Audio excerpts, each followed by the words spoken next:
29 तारीख को जिस शंकर कुडियाम जो कि बस्तर फाइटर का जवान था, उसे जब माओवादियों ने अबूझमाड़ के इलाके में आने के दौरान अपनी प्रेमिका से मुलाकात के दौरान उसे अपने चंगुल में ले लिया था, तो 5 से 6 दिनों तक अपने साथ रखा। और माओवादियों ने अपने जो जन अदालत, जो मैंने आपको पहले दूसरे वीडियो में दिखाया, उस जन अदालत में माओवादियों ने उस जवान के बारे में सारी जानकारियां दी और जानकारी देने के बाद जनता से फैसला लिया। हालांकि जनता के कई लोगों ने कहा कि डीआरजी के जवान हमेशा जब भी आते हैं तो ग्रामीणों के साथ मारपीट करते हैं और इसलिए पुलिस की छवि अच्छी नहीं है इस इलाके में, तो इस जवान को भी मौत की सज़ा दी जाए। लेकिन पार्टी ने भी इस बात को रखा कि वो पुलिस के दुश्मन नहीं है और जो बस्तर फाइटर के जवान हैं उन्होंने अपने मजबूरी में ये नौकरी को किया है ताकि वो अपना घर परिवार चला सके। लेकिन अब तक उन्होंने जनता के ऊपर या आदिवासी के ऊपर कोई अत्याचार नहीं किया है। और उन्हें इस बात की, जब जवान ने अपनी बात रखी तो उन्होंने भी कहा कि मुझे कभी भी आदिवासियों के ऊपर अत्याचार करना सही नहीं लगा और यही वजह है कि उन्हें अपनी गलती का एहसास है। इन सारे लगभग 2 से 3 घंटे तक चली इस जन अदालत में बड़ी संख्या में आसपास के क्षेत्र से ग्रामीण आए हुए थे, संगठन के लोग भी हैं जो यहाँ से कुछ दूर पर मौजूद हैं। और इस दौरान माओवादियों की जो ये जन अदालत है, इस जन अदालत में फाइनली फैसला ये आया है कि जवान को सकुशल रिहा कर दिया जाएगा।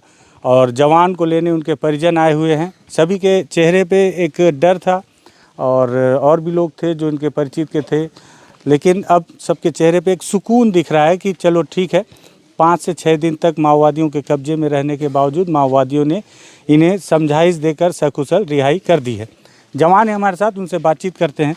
शंकर नाम है ना, मैं भूल जाता हूँ बार बार। तो शंकर, ये बताओ कि आप 5 से 6 दिन थे इधर, कैसे आ गए थे? थोड़ा सा बता दो। थोड़ा सा मैं सुनीला, मतलब वो बोली कि लेने आओ, बोलने से मैं छुट्टी मांगा ऐसे तो ऐसा ही छुट्टी नहीं दिए, तो मैं कैसे करूं? तो ऐसा मेरे को छुट्टी नहीं दिए। छुट्टी नहीं देने के कारण फिर मैं जो बीच है, जो ड्यूटी नहीं लगी है, उस बीच में मैं जाके उनको पहुंचा के मैं तुरंत फिर ड्यूटी में पहुंच जाऊंगा, ऐसा सोच के आया था। आने से फिर भाइयों ने पकड़ा, फिर मुझे इधर लेके आए। फिर इधर आने के बाद कि फाटी मुझे बताई, ऐसा मारपीट कुछ नहीं किया क्योंकि मुझ में कुछ गलत नहीं था और उनमें जो कार्रवाई करने का है उनमें कुछ गलत सोच करके वो लोग मारपीट नहीं किए, क्योंकि वो जनता पार्टी आपके साथ मारपीट नहीं की किसी तरह से? नहीं, क्योंकि वो जनता को समझती है और पुलिस को दुश्मन नहीं मानती है सर। वो पुलिस से मतलब व्यवहार उसी तरह करती है जो जनता से करती है। मतलब अच्छा, एक चीज़ मैं एकदम क्लियर बोल रहा हूँ, ठीक है, पीछे माओवादी नेता खड़े, ये बयान आप अपने मन से ही दे रहे हैं कि डर के तो नहीं दे रहे हैं? नहीं, बाद में जो लोग हैं वो आरोप लगाते हैं कि डर के बोल रहा होगा, ऐसा है वैसा है, तो आप अपने मन से बोल रहे हैं ना? जी, क्योंकि आपको रिहा कर दिया गया है जी, और हम लोग भी हैं यहाँ पे, तो अब आपको मतलब रिहा कर दिया गया है जी, तो आप जो बात बोल रहे हैं अपने मन से बोल रहे हैं जी, ठीक है। हाँ बताइए। तो उसमें उनमें कुछ बुरा नहीं है, वो समांतर देखते हैं, पुलिस को भी समांतर एक समान देखते हैं, क्योंकि पुलिस बनना गलत नहीं है, लोगों का सेवा है, पर वो पूंजीपतियों के लिए काम करते हैं, ऐसा लोगों का कहना है। तो इसलिए तो मैं किसी प्रकार का दुर्व्यवहार नहीं किया। तो पार्टी सुनकर, मुझे मेरी सारी गवाही सुनकर, तो मैं किसी से बुरा बर्ताव नहीं किया हूँ और मेरी किसी से कोई दुश्मनी नहीं है, ऐसा सुनकर मुझे रिहाई कर दी। तो अभी तो आपका प्रशिक्षण खत्म हुआ होगा जी? गश्त वस्त में गए थे कभी आप? अभी तक नहीं गए गश्त में? ठीक है, जैसे डीआरजी की टीम जाती है गश्त में, तभी तक आप नहीं गए? ठीक है, लेकिन उसके पहले ही आप यहाँ पे आ गए जी। अभी क्या फैसला है आपका यहाँ से वापस जाने के बाद? अभी आप बोल रहे थे कि आप नौकरी छोड़ देंगे? जी, छोड़ देंगे नौकरी। अब क्या करेंगे आप? खेती काम करके या कोई रोजगार करके जी लूँगा। पहले तो आप शिक्षा दूत में थे जी, तो शिक्षा दूत में थे तो फिर इसमें बस्तर फाइटर शिक्षा दूत में जब था तो मुझे पैसे की दिक्कत हो रही थी, क्योंकि 5 महीना 6 महीना ऐसे बीच में मिलती थी। अच्छा, और अभी भी कुछ साथी हैं वो शिक्षा दूत में, उनको अब तक 1 साल हो गई, जैसा आधा साल, मतलब 5 या 6-7 महीना हो गई, 1 रुपया नहीं मिला है। हाँ, अभी तो आंदोलन भी किए थे शिक्षा दूत जी, 1 रुपया नहीं मिला है। तो उसी वैसे ही मुझे भी, तब मैं शिक्षा दूत में था तो वैसे पैसा नहीं मिलने के कारण, तो मुझे परिस्थिति के कारण फैमिली भी देखना पड़ता था और अपनी व्यवस्था भी देखना पड़ता था, तो नहीं हो पा रही थी। तो इसी कारण मैं बस्तर पैटर्न भरा कि मेरे कुछ व्यवस्थाएं पूरी हो जाए। शंकर, घर कहाँ है आपका? एरमनार में। भैरमगढ़ में? एरमनार में। अच्छा, एरमनार में है, सॉरी। हाँ, तो आपने तो बहुत शुरू से सलवा जुड़ूम उड़ूम सब देखा होगा जी।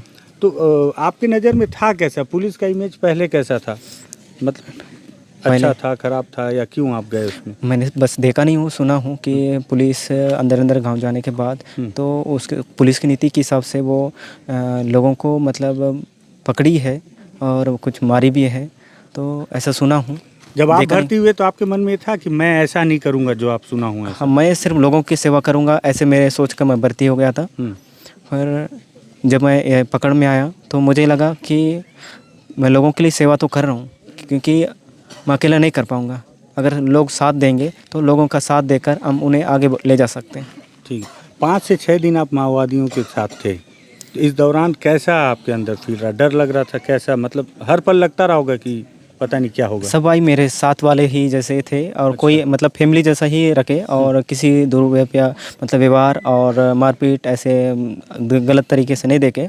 जैसे एक स्कूल में रहते हैं उसी तरह, मतलब साथ कहीं काम करने जाते हैं साथ में रहते हैं, वैसा ही मुझे देखे, और किसी प्रकार का अनव्यवहार या खाना पानी बाहर जाने में दिक्कत या किसी प्रकार का सतावट नहीं किए, सामान देके। और आँख वाँख बांध के रखते हैं वैसे रखे थे क्या? नहीं, ऐसा तो नहीं किए। खाना वाना देते थे। अच्छा जी। क्या क्या खाए? 5 दिन अभी इधर देखा जाए तो यही है कि कट्टा भाजी दाल सब्जी मिलती है। हाँ, वही और सबको कुछ साग सब्जी मिलती है, वही खाया। मतलब दोनों टाइम खाना ना जी, खिलाते थे, मारपीट भी नहीं हुआ? नहीं, कुछ नहीं, पूछताछ की बस होंगी? पूछताछ किए हैं। तो पूछताछ में मेरी जो सच्चाई है मैंने वही जो आपने बताया जी, जो भी चीज़ें थी। जी फिर वो माओवादी फिर क्रॉस चेक किए होंगे अपने हिसाब से? जी तो सारी चीज़ें सही निकली? जी। अभी जनता बोल रही थी कि जनता क्या बोल रही थी अभी जब माओवादी संगठन ने आपके बारे में सारी जानकारी दी और पूछा कि जनता क्या फैसला है? कि जनता मुझे नहीं जान पा रही थी कि मैं गलत हूँ या सही हूँ, तो जनता नहीं जानकर ऐसा बोली थी। पर जब मेरी फैसला को मैंने उनके बीच में रखा हूँ तो जनता सोच समझ के मुझे फैसला की कि उसे रिहा किया जाए, कि वो गलत नहीं है। तो आप अब किसको धन्यवाद देना चाहेंगे? जनता को? जनता को मैं धन्यवाद देना चाहता हूँ कि उन्होंने आपको जो है रिहा किया और मुझे समझा और मुझे सही मतलब ईमानदारी से चलने के लिए एक राह बताया। ठीक है। अंत भला तो सब भला। शंकर हैं, ये 5-6 दिन माओवादियों के साथ रह चुके हैं और ये अपनी प्रेमिका से मिलने आए हुए थे। और आप पुराने वीडियो में देखेंगे तो प्रेमिका ने भी बहुत मजबूती से अपनी बात रखी यहाँ पर। उन्होंने भी अपील किया कि आपको छोड़ दें, जी, है ना? जी। तो ये भी एक प्रेम था। और माओवादी संगठन के लीडरों को मैं सुन रहा था लगातार, उन्होंने भी कहा कि पुलिस के जवानों से दुश्मनी नहीं है और ये तो अपने प्रेमिका से मिलने आया था।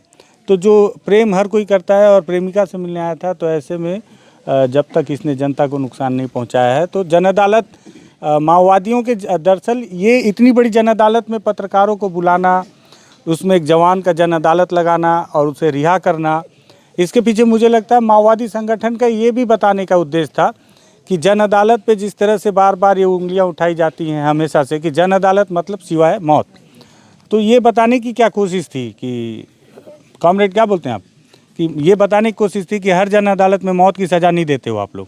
नहीं देते। अगर जनता बोल दे, मतलब अगर जनता बोल दे कि छोड़ दो तो छोड़ दो? हाँ, बस जनता के ऊपर ही फैसला रहता है। अच्छा। केवल पार्टी हर बार फैसला नहीं करती है। जब जनता के सामने हम ले जाते हैं और जनता फैसला करती है, उस जनता का फैसले के अनुसार ही अपना पार्टी कार्रवाई करती है। तो पीछे कर लो कंधा। हाँ। और मान लो अगर जनता तो अभी बोल रही थी कि मौत की सज़ा दे दो, तो फिर क्यों मतलब छोड़ा गया किस उस पे? मतलब उसमें यह है कि वो शंकर कुरियम बोले कि प्रेम मोहब्बत के जरिए से वो लड़की को मिलने आया था, तो वो ईमानदारी से अपना सामने बताया। तो हम लोग सोचे कि ठीक है, ये तो प्यार मोहब्बत करना ये तो आम बात है, सहज रूप है, कोई भी ये तो प्यार मोहब्बत रहता ही है। और इसमें तो हमारे सामने आया नहीं है आक्रामक रूप से, इसलिए जनता के निर्णय के अनुसार हम लोग रिहा किए। अच्छा, मतलब जनता के निर्णय के साथ साथ पार्टी का भी निर्णय होता है जांच परख करने के बाद। यहाँ तो वही दिख रहा है कि जनता ने बोला पहले कि मौत की सज़ा दो, लेकिन आप लोगों का प्रेम में आया है। हाँ ठीक है, तो छोड़ दो इसको। हाँ, तो आप लोग भी अपना फैसला रखते हैं, अपनी बात रखते हैं? अपना भी पार्टी की तरफ से अपना बात रखते हैं। अच्छा, ओ ठीक है।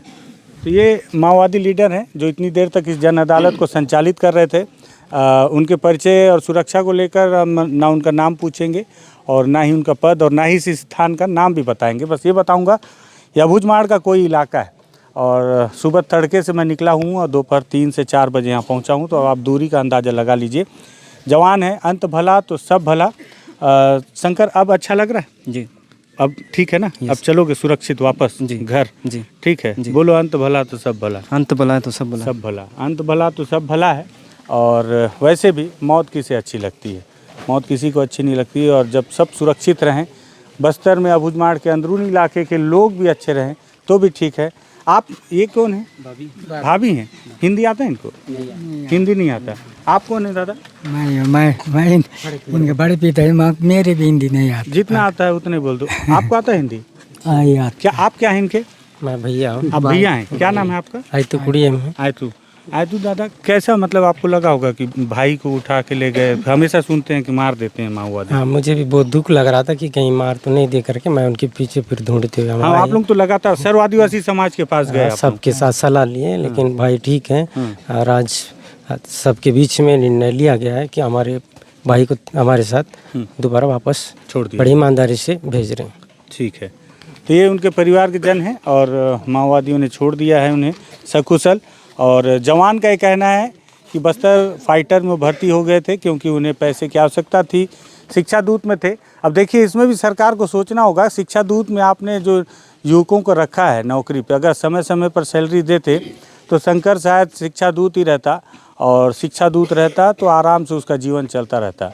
6-6 महीने में पैसा मिलता था। तो उसका मन हुआ कि चलो बस्तर फाइटर बन जाए। बस्तर फाइटर बना तो प्रेम कहाँ दबता है, तो अपनी प्रेमिका से मिलने आया और माओवादियों ने उसे उठा लिया। अब 6 दिन के बाद जन अदालत और ये सारी बातचीत थी। अगर जन अदालत के बाद एक सकुशल समाचार आपको पसंद आया हो कि इस जवान को जो जनता है, जो आदिवासी हैं, उन्होंने नाराज़गी के बाद, बहुत सारी बातें सुनने के बाद आखिरी में उन्होंने ये फैसला दिया कि चलो ठीक है, मानवता दिखाते हैं, माफ़ कर देते हैं। तो इस मानवता से हर किसी को सीखना चाहिए। हर किसी को जिसके हाथ में फैसला करना हो उसे सीखना चाहिए कि मानवता सर्वोपरि है। बात पसंद आई हो तो वीडियो को शेयर कीजिएगा, बस्तर टॉकीज़ को सब्सक्राइब कीजिएगा। धन्यवाद।